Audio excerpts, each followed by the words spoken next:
မွန်ဂိုလီးယားရဲ့ဆောင်းရာသီဟာတရိတ်ဆန်တွေတောင်နေရာတင်အေးခဲသေဆုံးရလောက်အောင်ပြင်းထန်လွန်းပါတယ်။အပူချိန်က40ဒီဂရီစင်တီဂရိတ်အောက်ကိုကျဆင်းသွားတဲ့အခါဒေသခံတွေဟာသူတို့ရဲ့အစားအစာတွေကိုမပုတ်မတိုးအောင်ရှေးမှုမပြတ်နည်းစနစ်တွေနဲ့တင်ဆေးကြပါတယ်။အထီရောက်ဆုံးနည်းလမ်းတစ်ခုကတော့ရေခဲနဲ့လုပ်တဲ့တဘာဝရေခဲတစ်တာဖန်တီးတာပါပဲနီလန်းကရိုးရှင်းပေမဲ့တကယ်ကိုပန်းနဲ့ပါတဲ့တစ်သားတစ်တာအကြီးကြီးတွေကိုရေးဖြည့်ပြီးအပြင်ဘက်ကအေးစိတ်နေတဲ့လေထုထဲမှာထားလိုက်ပါတယ်။နာရီနှဲငယ်အတွင်းမှာပဲရေတွေကမာကျောတဲ့ရေခဲတုံးကြီးဖြစ်သွားတာပေါ့။အဲ့ဒီနောက်ရေခဲတုံးကိုအပေါက်ဖောက်ပြီးအထဲကရေခဲတွေကိုဂယုတစိုက်တူးထုတ်လိုက်တဲ့အခါရေခဲကူငယ်လေးတစ်ခုဖြစ်လာပါတယ်။အဲ့ဒီအခေါင်းထဲကိုအသားတွေနှုတ်ထွက်ပစ္စည်းတွေနဲ့တခြားရိတ်ခါတွေကိုထည့်ပါတယ်။အစားအစာတွေထည့်ပြီးရင်တော့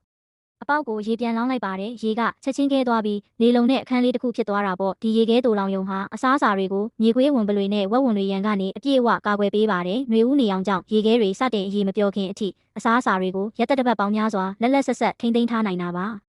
ခြေတလုံးအိမ်တိုင်းလှည့်လည်နေထိုင်သူတွေအတွက်တော့ဒါဟာအစားအစာတူလောင်ယုံတင်မဟုတ်ပဲအတွေ့အကြုံတွေအပေါ်အခြေခံနဲ့အသက်ရှင်တန်ရေးနည်းတစ်ခုပဲဖြစ်ပါတယ်